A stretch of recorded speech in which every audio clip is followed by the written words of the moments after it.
Hi ළමයි ඔයාලට කොහොමද පරිස්සමෙන් ඉන්නවයි කියලා හිතන ඕගොල්ලෝ හැමෝම ඉතින් අද අපි ඔයාලව එක්කගෙන යන්නේ හිතට සැනසීමක් ගෙන දෙන ස්ථානයකට.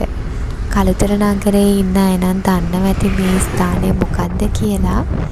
ඒ ස්ථානය තමයි කළුතර බෝධිය. හිතට සැනසීමක් වගේම නිදහසක් හොයන හැම මොහොතකම අපේ හිත දුවන්නේ කළුතර බෝධිය ළඟට. ඉතින් අද දවසේ ටිකක් හවස් වෙලා අපි ගියා කළුතර බෝධීන් වහන්සේ ළඟට.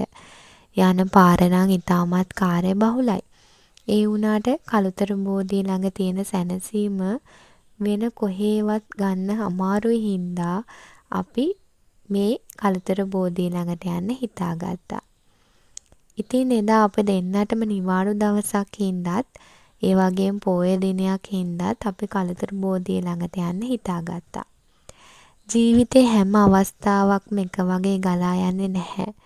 දුක සතුට දෙකම මත ජීවිතේ ගලාගෙන යනවයි කියලා අපි දන්නවනේ. ඉතින් අපි දෙන්න මෙතෙක් ආ ගමනත් අන්න ඒ වගේ.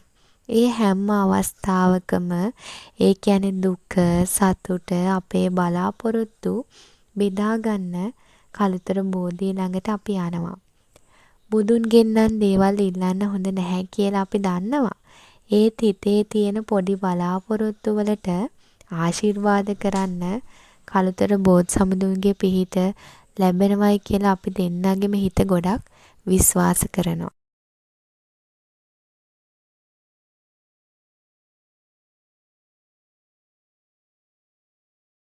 කළුතර බෝධියට ලං වෙනකොට එන හඳුන් කෝරු සුවඳ, ඒ මල් සුවඳ, සිල්වත් සුවඳ හිතට දෙන්නේ මාර සැනසීමක්. මිනිස්සු ගොඩක් කළුතර බෝධිය ළඟට එන්න ඒකත් හේතුවක් වෙන්න ඇති. ඉතින් අපි කළුතර බෝධියේ ආනන්ද හාමුදුරුවෝ ළඟ තමයි යන්න හිතන් හිටියේ.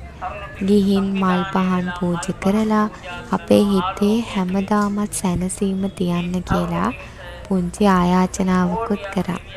සල්ලි පස්සේ දුවන සමාජයක මේ ජීවිතාස්සේ මානසික සහනය තරම් වටින දෙයක් තවත් කොයින්ද? අපිට ලැබෙන විවේකයක හිතට සැනසීමක් ගෙන දෙන දෙයක් කරන්න ලැබීම කොයිතරම් වාසනාවක්ද?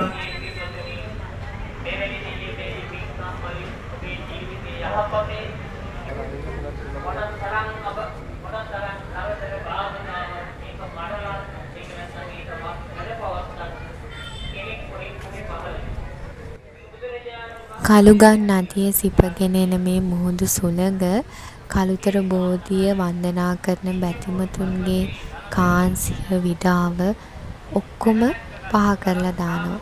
ඉතින් මේ සැනසීම ලබන්න අනිවාර්යයෙන්ම එක දවසක් හරි ඕගොල්ලෝ කළුතර බෝධි සමිඳුන්ගේ අභියසට ඇවිල්ලාම යන්න ඕන.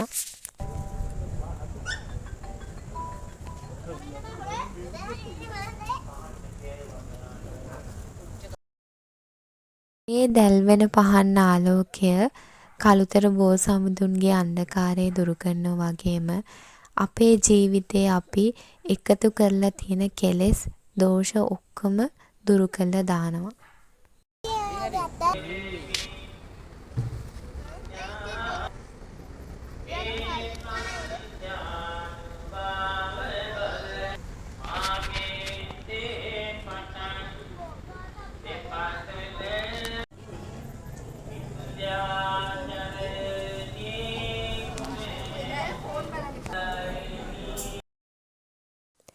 ඉතින් ඔයාලා ලෝකෙ කොහේ කොතනක ඉඳියත් කළුතර නගරයට ආවොතින් අනිවාර්යයෙන්ම කළුතර බෝධිය වැඩ පුදා ගන්න.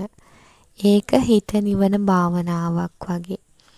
අපි දෙන්නගේ මේ ලස්සන ජීවිතෙන් එක දවසක් තමයි අද ඔයාලත් එක්ක අපි මේ බෙදාගත්තේ. ඉතින් ඒ වගේම ලස්සන වීඩියෝ එකක් අරන් ආයි අපි එන්න. එතකන් අපි ගිහින් එන්නම්. පරිස්සමින් ඉන්න. බුදු සරණයි.